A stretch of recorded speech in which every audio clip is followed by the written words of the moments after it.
ನಮಸ್ತೆ ಎಲ್ರಿಗೂ. 8th pay commission 8ನೇ ವೇತನ ಆಯೋಗ ಸರ್ಕಾರಿ ನೌಕರರ ಒತ್ತಾಯ ಏನು?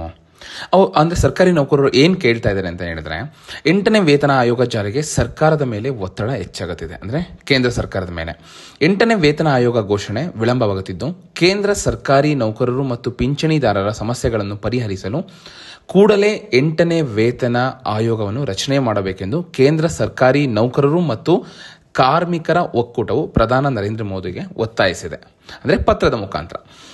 ಈ ಕೇಂದ್ರ ಸರ್ಕಾರಿ ನೌಕರರು ಮತ್ತು ಕಾರ್ಮಿಕ ಒಕ್ಕೂಟವು ಸುಮಾರು 7 ಲಕ್ಷ ಕೇಂದ್ರ ಸರ್ಕಾರಿ ನೌಕರರನ್ನು ಒಳಗೊಂಡಿದ್ದು, ಈ ಒಂದು ಏನಿದು ಒಕ್ಕೂಟ ಇದೆ ಇದು 130 ಸಂಘಟನೆಗಳ ಒಕ್ಕೂಟವಾಗಿದೆ. ಅಂಚೆ ಇಲಾಖೆ, ಆದಾಯ ತೆರಿಗೆ ಇಲಾಖೆ, ಲೆಕ್ಕ ಪರಿಶೋಧನಾ ಇಲಾಖೆ, ಒಂದು CGHS ಸರ್ವೆ ಇಲಾಖೆ, ಜನಗಣತಿ ಇಲಾಖೆ, GSI ಸೇರಿದಂತೆ ವಿವಿಧ ಇಲಾಖೆಗಳ ನೌಕರರು ಇದರಲ್ಲಿ ಸೇರ್ಪಡೆಯಾಗಿದ್ದಾರೆ.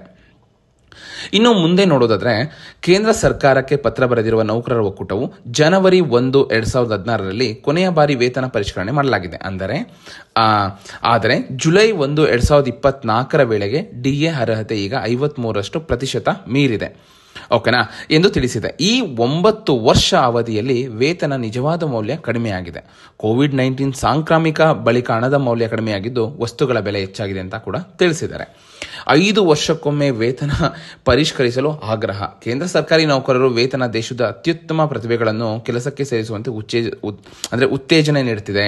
ಚೆನ್ನಾಗಿರಬೇಕು, ಪ್ರತಿ 5 ವರ್ಷಗಳಿಗೊಮ್ಮೆ ವೇತನ ಪರಿಷ್ಕರಣೆ ಮಾಡಬೇಕು ಅಂತ ಕೇಂದ್ರ ಸರ್ಕಾರದ ಮುಂದೆ ಒಂದು ಒತ್ತಾಯ ಆಗ್ರಹ ಮಾಡಿದ್ದಾರೆ. ಓಕೆನಾ. ಉತ್ತಮ ನಾಯಕತ್ವ, ಉತ್ತಮ ಆಡಳಿತ ನೀಡುವಲ್ಲಿ ಪ್ರತಿಭಾವಂತ ಉದ್ಯೋಗಿಗಳು ಸಹಕಾರಿಯಾಗುತ್ತಾರೆ ಅಂತ ಕೂಡ ಒಕ್ಕೂಟ ಮನವಿ ಮಾಡಿದೆ. ಓಕೆನಾ. ಭಾರತ ಸರ್ಕಾರ ಇಡೀ ವಿಶ್ವದಲ್ಲೇ ಮಾದರಿ ಉದ್ಯೋಗದಾತ ಎನಿಸಿಕೊಂಡಿದೆ. ಕೇಂದ್ರ ಸರ್ಕಾರ ರೂಪಿಸಿರುವ ಕಾರ್ಯಕ್ರಮ ಯೋಜನೆಗಳು ಪರಿಣಾಮಕಾರಿಯಾಗಿ ಜಾರಿ ಮಾಡಲು ಕೇಂದ್ರ ಸರ್ಕಾರಿ ನೌಕರರ ಪಾತ್ರ ಪ್ರಮುಖವಾಗಿದೆ ಅಂತ ಕೂಡ ಅವರು ಹೇಳಿದ್ದಾರೆ. ಇಂತಹ ನೌಕರರಿಗೆ ಉತ್ತಮ ಜೀವನ ಕಲ್ಪಿಸಲು ಕೇಂದ್ರ ಸರ್ಕಾರ ಕಾಳಜಿ ವಹಿಸಬೇಕು, ನಮ್ಮ ಕಡೆ ಸ್ವಲ್ಪ ನೋಡಬೇಕು ಅಂತ ಕೂಡ ಅವರು ಆಗ್ರಹ ಮಾಡಿದ್ದಾರೆ. ಕೇಂದ್ರ ಸರ್ಕಾರಿ ನೌಕರರ ವೇತನ ಪರಿಷ್ಕರಣೆ ನೋಡೋದಾದ್ರೆ, ಜನವರಿ 1, 2016ರಿಂದ ಬಾಕಿ ಉಳಿದಿದ್ದು 1 ಕೋಟಿಗೂ ಹೆಚ್ಚು ಕೇಂದ್ರ ಸರ್ಕಾರಿ ನೌಕರರು ಪಿಂಚಣಿ ಮತ್ತು ವೇತನ ಪರಿಷ್ಕರಣೆ ಮಾಡಲಿ. 10 ವರ್ಷಗಳಿಗೊಮ್ಮೆ ಹೊಸ ವೇತನ ಆಯೋಗ ರಚಿಸಲಾಗಿದೆ. ಓಕೆನಾ. ಸೊ ನೋಡೋದಾದ್ರೆ 2016 ರಚನೆ ಮಾಡಿದ್ರು, ಇವಾಗ ರಚನೆ ಮಾಡಬೇಕು ಅನ್ನೋದು ಇವರ ಒತ್ತಾಯ. ಓಕೆನಾ. 2 ವರ್ಷ ಸಮಯ ತೆಗೆದುಕೊಳ್ಳುತ್ತಿದೆ ಅಲ್ವಾ, ತಮ್ಮ ವರದಿ ಸಲ್ಲಿಸಲು 2 ವರ್ಷ ತೆಗೆದುಕೊಳ್ಳುತ್ತಿದೆ ವೇತನ ಆಯೋಗಗಳು.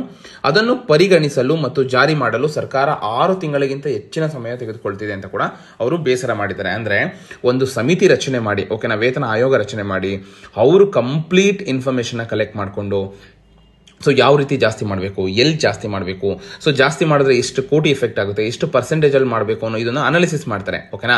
ಅದನ್ನ ಇವರು ಸರ್ಕಾರಕ್ಕೆ ಸಬ್ಮಿಟ್ ಮಾಡ್ತಾರೆ. ಇಲ್ಲಿ ವೇತನ ಆಯೋಗದ ಒಂದು ವೇತನ ಆಯೋಗದಿಂದ ಸರ್ಕಾರ ಅದನ್ನ ಪರಿಷ್ಕರಣೆ ಮಾಡಿ ಅದನ್ನ ಪರಿಗಣಿಸಲು 6 ತಿಂಗಳು ತಗೊಳ್ಳುತ್ತಂತೆ. ಓಕೆನಾ.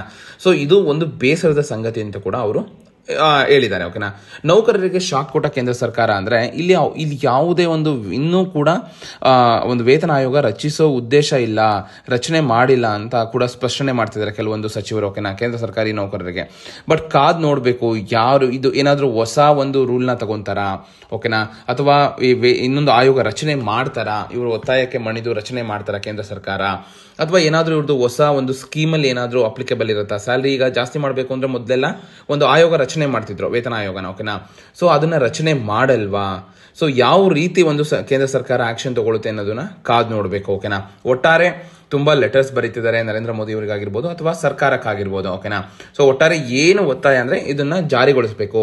ಸೊ ನೆಕ್ಸ್ಟ್ 10 ವರ್ಷಕ್ಕೊಮ್ಮೆ ಇರೋ ವೇತನ ಆಯೋಗನ ಯಾವಾಗ ಇದು ಸ್ಯಾಲರಿ ಜಾಸ್ತಿ ಮಾಡ್ತಾರೆ 10 ವರ್ಷಕ್ಕೊಮ್ಮೆ ಒಂದು ಕಮಿಷನ್ ಚೇಂಜ್ ಆಗುತ್ತಲ್ಲ. ಸೊ ಈಗ 7th ಪೇ ಇಂದ 8th ಪೇಗೆ ಬರೋದಕ್ಕೆ 10 ವರ್ಷ ತಗೊಂತಾ ಇದ್ದಾರೆ. ಓಕೆನಾ. ಬಟ್ ಇನ್ನೂ ಜಾರಿ ಬಂದಿಲ್ಲ. ಅದನ್ನ 5 ವರ್ಷಕ್ಕೊಮ್ಮೆ ಮಾಡಬೇಕು ಅನ್ನೋದು ಒಂದು ನೌಕರರ ಒತ್ತಾಯ ಆಗಿದೆ. ಸೊ ಅವಾಗ್ಲೇ ಈ ಒಂದು ಬೆಲೆ ಹಣದುಬ್ಬರನ್ನ ನಾವು ಸರಿದೂಗಿಸಬಹುದು, ನಾವು ಒಂದು ಸ್ಟ್ಯಾಂಡರ್ಡ್ ಆಫ್ ಲಿವಿಂಗ್ ಚೆನ್ನಾಗಿರುತ್ತೆ ಅನ್ನೋದು ಇವರ ಒಂದು ಉದ್ದೇಶ.